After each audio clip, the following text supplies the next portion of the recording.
नमस्कार दोस्तों, मैं मनीषा यादव स्वागत करती हूं अपने चैनल मनीषा यादव हिंदी क्लासेस में।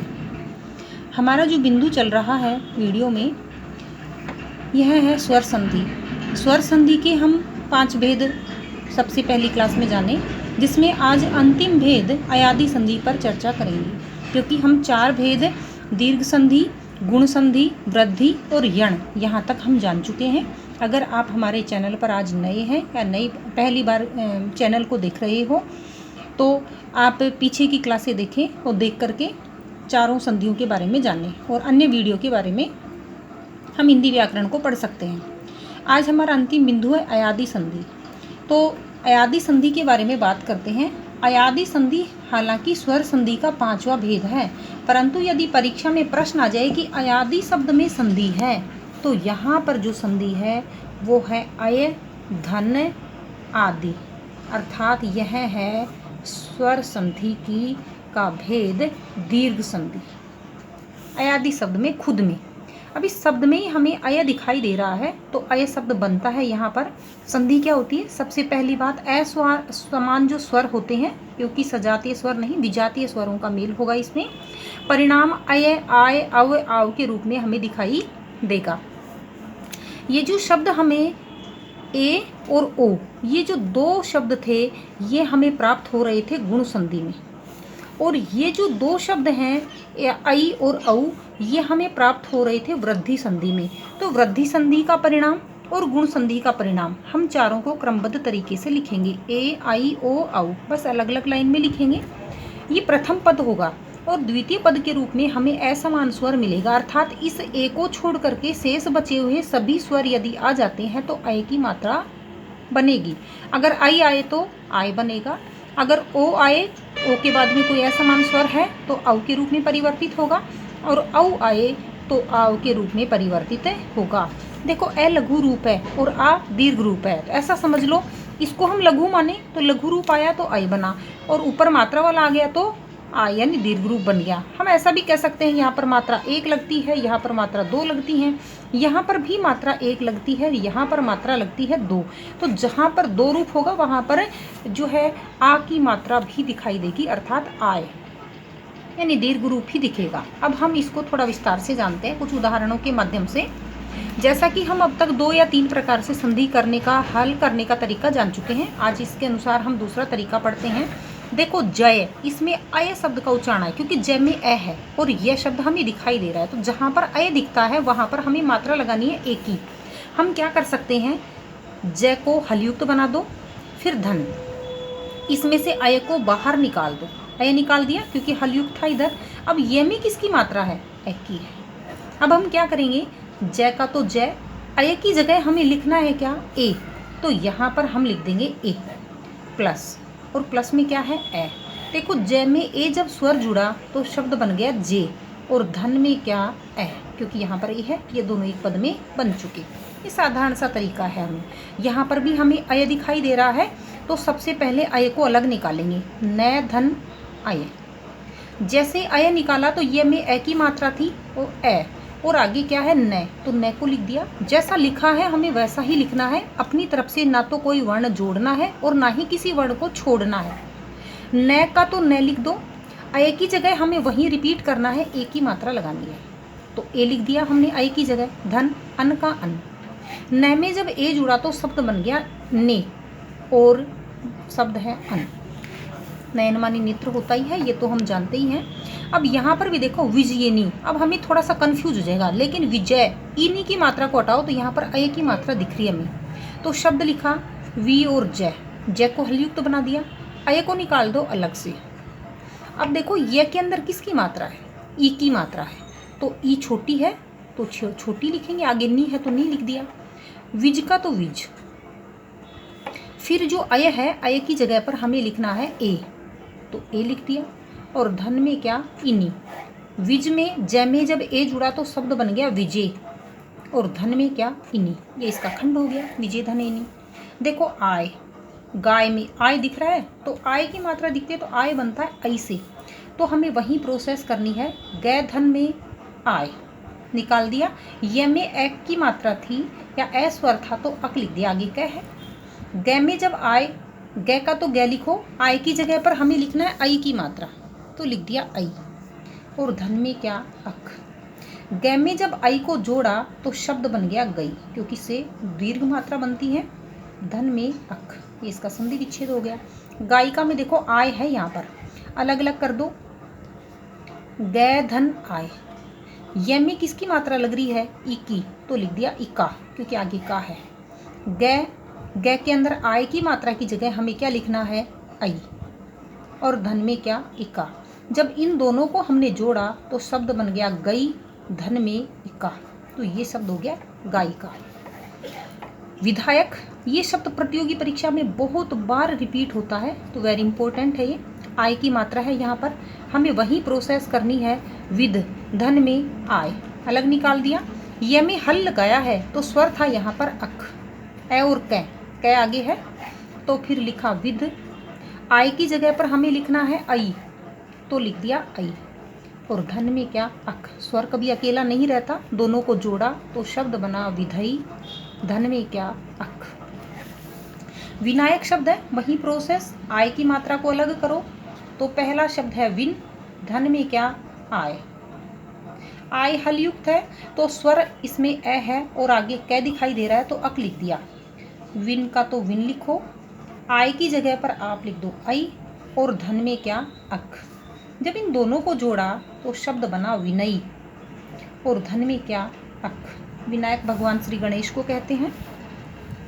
शायक, तो वही प्रोसेस, शय, धन में क्या, आय, आय की मात्रा है, और धन में क्या है, ये में ए है तो, और आगे कै है, तो अक लिख दिया। शय का तो शय, आय की जगह पर हमें लिखना है आई, और धन में क्या, अक। दोनों को जोड़ा तो बन गया शई, प्लस में क्या, अक। शावक में आव है तो शय, आव को अलग से छांट दो। धन में क्या है, वे में ए स्वर था और आगे कै दिख रहा है, तो कै लिख दिया। शय और आ, शय को तो शय लिख दो, आव की जगह पर देखो हमें क्या लिखना है, औ की मात्रा, तो औ लिख दो। और धन में क्या, अक। जब शय और औ को जोड़ा तो शब्द बन गया सौ, और धन में क्या है, अक। शावक किसे कहते हैं, शेर आदि का जो छोटा बालक होता है या बच्चा होता है, जिसे कब कहते हैं, वो क्या कहलाता है, शावक। पवन, देखो औ की मात्रा दिख रही है, औ जहाँ पर दिखता है हमें ओ बनाना है, तो पै को तो अलग लिख दिया, प्लस में क्या लिखा हमने, औ। औ को हलयुक्त किया, वे में था ए और आगे लिख दिया न है तो न, तो पै का तो पै, औ की जगह पर हमें लिखना है क्या, ओ, जैसा कि नियम में है ऊपर, और फिर लिखा अन। पै और ओ को जोड़ा तो शब्द बना पो, और धन में क्या, अन। ये हमारे पास संधि हो गई। पवन, पवन मतलब हवा है, अनिल कह सकते हैं इसे, समीर कह सकते हैं इसे, बयार कह सकते हैं इसे, ये पर्यायवाची हैं इसके। भवन में भी अव है, तो भय, धन, अव अलग छांट दो, फिर आपको संधि करने में थोड़ी आसानी होगी। यहाँ ए था तो ए लिखा और न लिख दिया। भय का तो भय लिखो, औ की जगह पर आपको वही प्रोसेस ओ लिखना है, तो आपने लिखा ओ और फिर लिख दो अन। जब दोनों को जोड़ा तो शब्द बन गया भो, और धन में क्या, अन। हवन में औ है तो है हलयुक्त लिखा, आगे औ को अलग छाटा, वे में ए था और सामने है न, तो अन लिख दिया। है का तो है, औ की जगह पर हमें लिखना है ओ, और धन में क्या है, अन। जब दोनों को जोड़ा तो शब्द बना हो, और आगे शब्द हो गया हन। अब शब्द है धावक। आव दिख रहा है आपको, आव दिखता है तो हमें मात्रा क्या लगानी है, औ की, तो ध लिखा, आव को अलग छांट दो। धन में वे में ए है और आगे कै है, ध का तो ध लिखो, आव की जगह पर हमें लिखना है औ, और धन में क्या है, अक। ध और औ जुड़ा तो क्या बन गया, धऊ, और आगे क्या है, अक। धावक मानी दौड़ने वाला। श्रावण, जो कि हमारा हिंदी के जो महीने होते हैं, चैत्र, वैशाख, ज्येष्ठ, आषाढ़, श्रावण, उसी का एक महीना आता है श्रावण। तो श्रय लिखा, श्रय के बाद में यहाँ पर हमें क्या दिख रहा है, आव दिख रहा है, तो लिखा आव। फिर वह को हलयुक्त किया, और धन में क्या बना है, यहाँ पर जो है ए, वे में ए है और आगे क्या है, अणय, अणय है तो न बनाएंगे। क्यों? क्योंकि श्रय में रह था, रह के कारण न अणय में बदलता है जब संधि बनती है, तो इसे हम गौण संधि भी कह सकते हैं। ये संधि मुख्य संधि है। ये जो परिवर्तन मेन होगा, जो अन्य परिवर्तन होता है मुख्य परिवर्तन के अलावा, वो गौण संधि कहलाती है।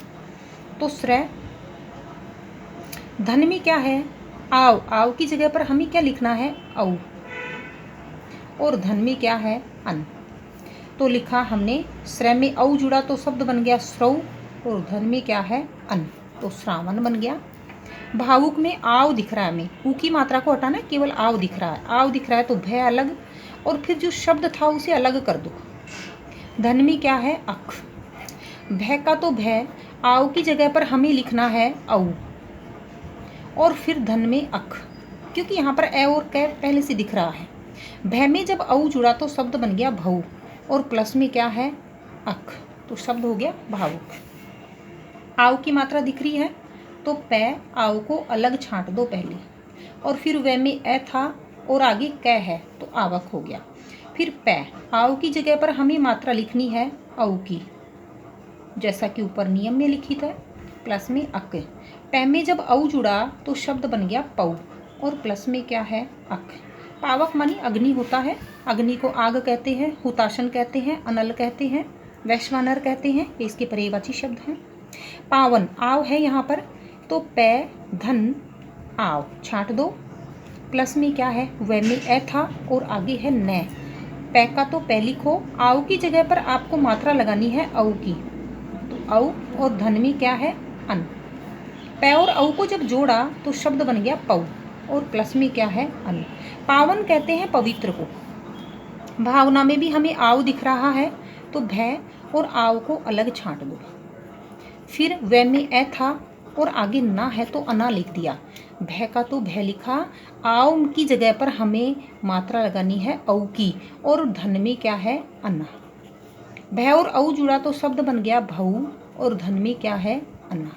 ये हमारे पास में भावना, इच्छाएं, कामनाएं, ये सभी हमारे पास में संधि के मुख्य रूप से अयादि संधि के प्रकार हैं।